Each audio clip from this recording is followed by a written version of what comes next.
এইভাবে পাবদা মাছের ঝাল বানালে এক থালা ভাত নেমেছেই শেষ।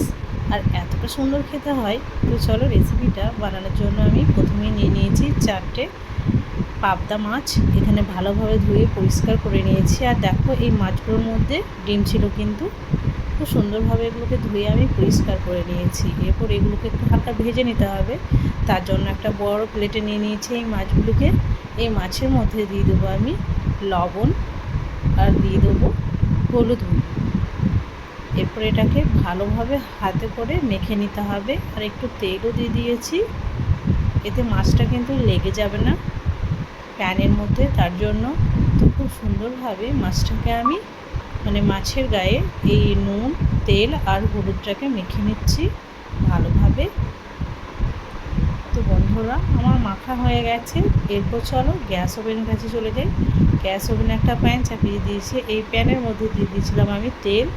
এরপর এই পাবদা মাছগুলোকে একটু ভেজে নিতে হবে।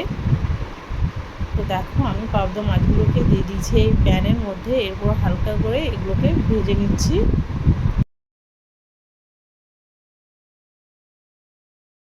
তো এক সাইড যখন হয়ে যাবে তখন হালকা হাতে একটু পাল্টে দিতে হবে। ঠিক এইভাবে করে মাছগুলোকে ভেজে নিতে হবে। আর এই মাছগুলো কিন্তু নরম হয়, তার জন্য কিন্তু হালকা হাতেই করে নিতে হবে। আর খুব সাবধানে কিন্তু এগুলোকে ভেজে নিতে হবে।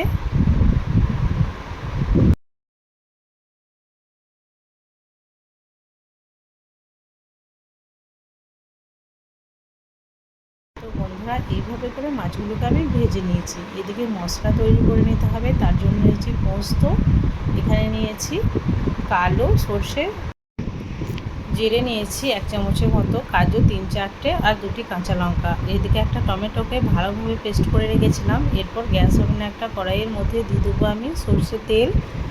তো বন্ধুরা, তেল আমি দিয়ে দিয়েছি। এরপর তেলটা যখন খুব ভালোভাবে গরম হয়ে যাবে তখন যে টমেটোর পেস্টটা আমি রেডি করে রেখেছিলাম সেটাকে প্রথমেই এই তেলের মধ্যে দিয়ে দিতে হবে।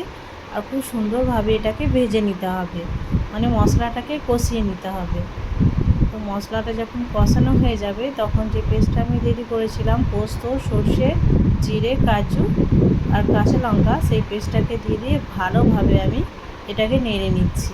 এখানে কিন্তু পেঁয়াজ দেওয়ার কোনো প্রয়োজন নেই। এইভাবে একবার রান্না করবে, দেখবে টেস্ট কিন্তু দ্বিগুণ হয়। এরপর মশলাও দিয়ে দিতে হবে। স্বাদ মতো লবণ দিয়ে দিচ্ছি 1/2 চামচ পরিমাণ হলুদ গুঁড়ি, জিরের গুঁড়ি, ধনের গুঁড়ি আর লাস্টে দিয়ে দেবো লঙ্কার গুঁড়ি। সবই কিন্তু হাফ করে দিয়েছি।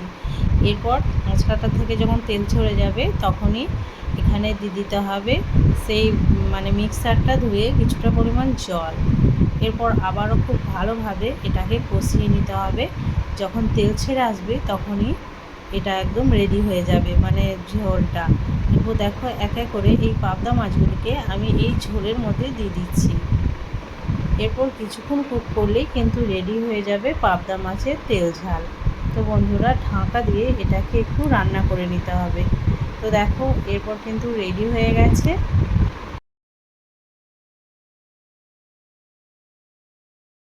তো একদম তেল ছাড়া হয়ে গেছে। এরপর চলো সার্ভ করে তোমাদেরকে দেখাই। তো দুর্দান্ত হয়েছিল হয়তো। একবার হলেও এই পাবদা মাছের তেল ঝালটা বানিয়ে সবাইকে খাওয়াবে, বাড়ির সদস্যদেরকে।